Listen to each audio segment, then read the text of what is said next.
Et vous en avez pris souvent, à diverses reprises? Assez souvent. Est-ce que vous avez peur que les Américains portent la guerre au Nord-Vietnam? Nous n'avons jamais peur. N'est-ce pas?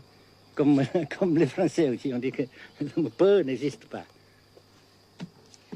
Est-ce que vous pensez, Monsieur le Président, qu'il y a une solution militaire à la guerre du Sud-Vietnam? Non. Parce que vous savez que le peuple vietnam, c'est un. Et le pays du Vietnam, c'est un. Les Américains ont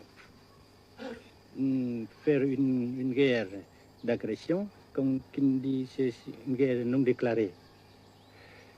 Et, comme vous savez aussi, vous avez pu lire dans la presse, n'est-ce pas, mondiale, que plus la guerre prolonge, plus les Américains et leurs valets, n'est-ce pas, comment dire ça,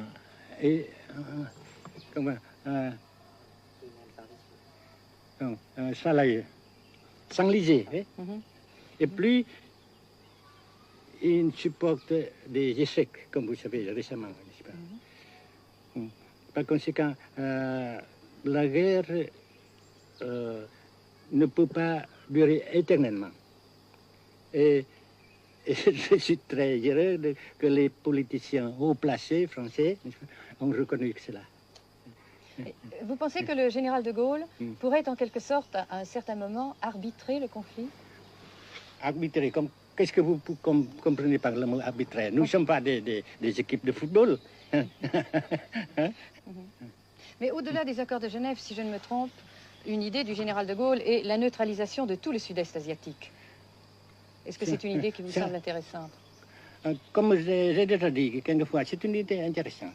Mais ça dépend encore de la volonté de ces peuples et la manière comment on procède à réaliser. C'est une grande question. Et je ne peux pas dire que je suis d'accord.